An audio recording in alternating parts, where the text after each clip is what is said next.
બેટી બચાવ બેટી પઢાઓ। જે વિષય તો આખા સમાજનો છે, પણ કઈક વિચારો મારા છે જે આજે તમે સાંભળશો। દીકરી અભિશાપ નહીં વરદાન છે, પરિવારને જોડનાર કડી અને આ સૃષ્ટિનો આધાર છે।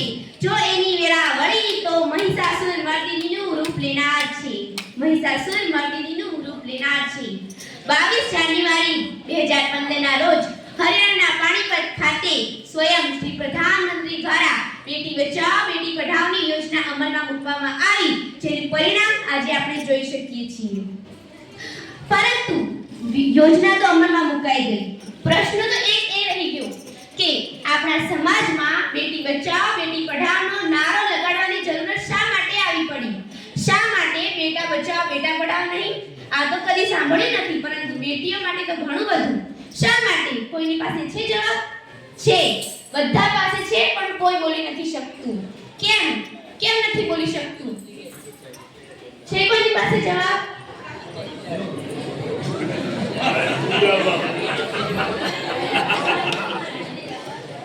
સમજુ છું નથી બોલી શકતા, કારણ છે બધાને ખબર છે, એટલે બોલવાની જરૂર નથી। દીકરી તો કુદરતે આપેલ અમૂલ્ય ભેટ છે અને તેના માતા પિતા બનનાર તો સ્વયં જાણે માં ઘોરીને પાડી રહ્યા છે, જે સરળ સૌમ્ય અને માં કાલિકા છે। જીવન જીવવું એ પણ સન્માન સાથે એ દરેક દીકરીનો અધિકાર છે અને શિક્ષણ એનો સૌથી મોટો હથિયાર છે। એક વાત કહું, જો ભણતર ગણતરમાં આ દીકરીનો હાથ પડે ને, ભણતર ગણતરમાં આ દીકરીનો હાથ પડે ને, આ દુનિયા બદલી દેશે ને તમને ખબર ના પડે।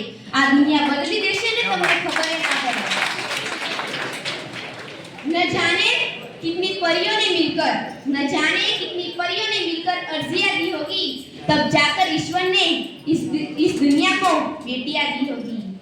आपने भारतीय संस्कृति घणी नोखीओ घणी नोखी।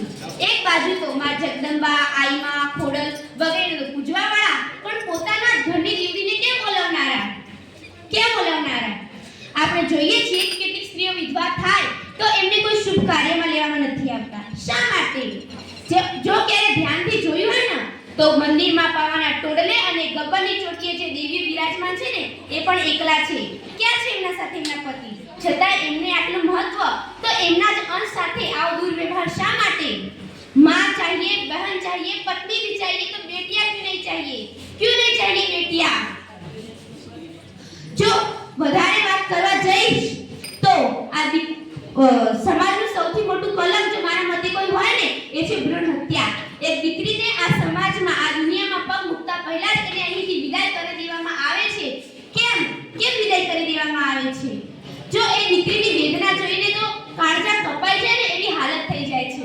એને વેદના જોઈને કહેવાનું મન થાય છે કે તારી આંગળી પકડીને મને ચાલવા દે માં, તારી આંગળી પકડીને મને ચાલવા દે માં, તું મને આ જગમાં આવવા દે માં, વંશનો તુજ બીજ પણ ઘાવવા દે માં અને ગર્યમાની છાયમાં પણ વાવવા દે માં, તું મને આ જગમાં આવવા દે માં, તારા શરીરની આકૃતિમાં મને રચાવા દે માં, તારા આંગણે આંગણે મને રમવા દે માં, તારા આંગણે આંગણે મને રમવા દે માં, તું મને આ જગમાં આવવા દે માં, તું મને અહીં પગ મૂકવા દે માં।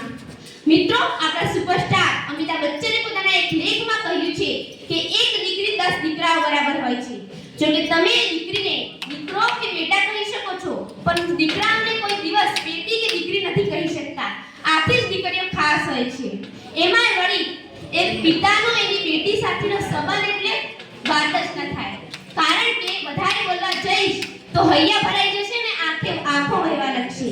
કદાચ આ જ કારણ છે कि पराया होकर भी कभी पराई नहीं होती, पराया होकर भी कभी पराई नहीं होती, शायद इसीलिए कभी हंसकर पिता से बेटी की विदाई नहीं होती, शायद इसीलिए कभी हंसकर पिता से बेटी की विदाई नहीं होती।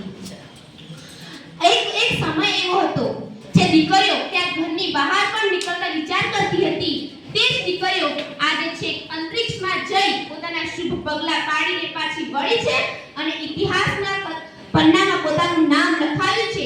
એવી સુનિતા વિલિયમ્સ અને કલ્પના ચાવલાને નહીં ભૂલાય।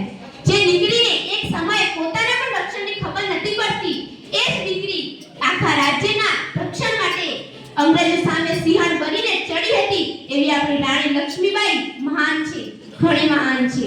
આ દેશની પવિત્ર ભૂમિને તો જુઓ, પવિત્ર ભૂમિને જુઓ, શીલા દીક્ષિત, વસુંધરા અને ઇન્દિરા ગાંધીના શાસન હેઠળ ચાલી છે. આ પવિત્ર ભૂમિએ તો પ્રતિભા પાટીલ અને દ્રૌપદી મુર્મુની વીરતાને બિરદાવી છે. આ પવિત્ર ભૂમિ ભારત. એક વાત મારી યાદ રાખજો, बेटे बड़े भाग्य से होते, सही है ना? बेटे बड़े भाग्य से होते हैं, लेकिन बेटियां भी सौभाग्य से होती है,